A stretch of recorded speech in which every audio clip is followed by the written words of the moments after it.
ধুলোমাখা এই শহরে ব্যস্ততার ভেতরে লুকিয়ে আছে এমন এক জায়গা যেখানে আধুনিক প্রযুক্তি, বিদেশি বিনিয়োগ আর বাংলাদেশের শ্রম একসাথে তৈরি করেছে এক নতুন পৃথিবী।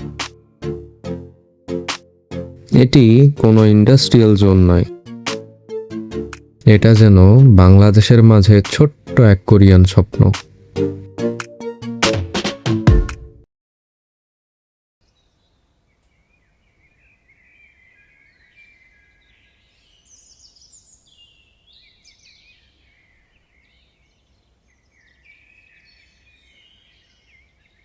আমার পিছনে দেখতে পাচ্ছেন বর্তমানে এখন যে কোরিয়ান ইপিজেটে আছি, এইটা হচ্ছে পুরো বাংলাদেশের ভিতরে একটা খুব গুরুত্বপূর্ণ একটা অর্থনৈতিক অঞ্চল।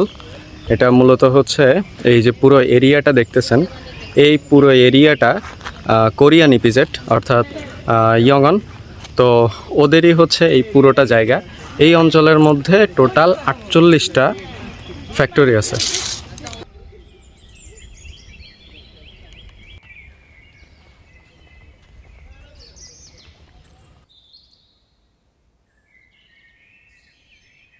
এই কোরিয়ান ইপিজেটের মধ্যে আসলে একটা জিনিস আপনাদের অনেক বেশি নজর কাড়বে, সেটা হচ্ছে অনেক সাজানো গোছানো।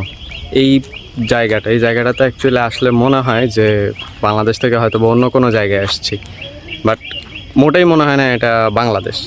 হ্যাঁ, এইখানে এত সুন্দর অর্গানাইজেশন প্লাস হচ্ছে এত সুন্দর করে সব কিছু সাজানো, জাস্ট বলার বাইরে।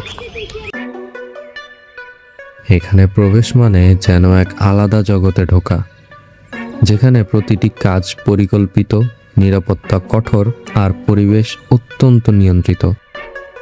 এই ইপিজেড মূলত বিদেশি কোম্পানির জন্য তৈরি একটি বিশেষ অর্থনৈতিক অঞ্চল, যেখানে তৈরি হয় পোশাক, ইলেকট্রনিক্স এবং নানা ধরনের রপ্তানিমুখী পণ্য। বাংলাদেশের হাজারো মানুষ এখানে কাজ করছে প্রতিদিন। তারা গড়ে তুলছে দেশের অর্থনৈতিক এক গুরুত্বপূর্ণ অংশ। সবচেয়ে ইন্টারেস্টিং বিষয় হলো এখানে কাজের পরিবেশ অনেকটাই স্ট্রাকচার্ড এবং ডিসিপ্লিনড। শুধু শিল্প নয়, এখানে প্রকৃতিরও একটা সুন্দর ভারসাম্য রাখা হয়েছে। গাছপালা, পরিষ্কার রাস্তা আর পরিকল্পিত অবকাঠামো সব মিলিয়ে জায়গাটাকে আলাদা এক শান্ত সৌন্দর্য দিয়েছে। এখন যে জায়গাটাতে আছে এটা হচ্ছে কেপিজেড গলফ ক্লাবের মধ্যে। So enjoy some aerial view of KPZ golf club.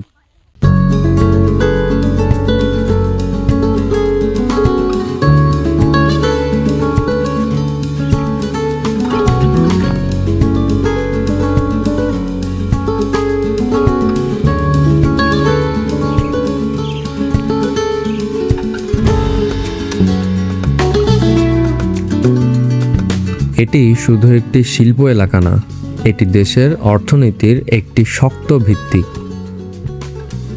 দিন শেষ হয়, কিন্তু এই জায়গার গল্প শেষ হয় না। প্রতিটি আলো, প্রতিটি ভবন, প্রতিটি মানুষ সবাই মিলে তৈরি করে এক চলমান উন্নয়নের গল্প। এখানে আসলে বোঝা যায় উন্নয়ন শুধু শহরে হয় না, সেটা মানুষের পরিশ্রমের ভেতরেও হয়। চট্টগ্রাম এখন শুধু একটি শহর না, এটি একটি গ্রোয়িং ইন্ডাস্ট্রিয়াল হাব।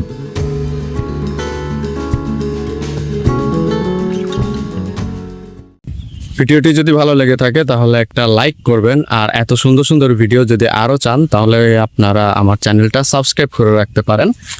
আর যদি চান আপনার এই জায়গাটাকে আপনি আপনার ফ্রেন্ডদের সাথে শেয়ার করবেন, সেক্ষেত্রে ভিডিওটা কাইন্ডলি একটু শেয়ার করে দেবেন। পরবর্তী ভিডিও আসতেছে, ততদিন সবাই ভালো থাকবেন। আসসালামু আলাইকুম।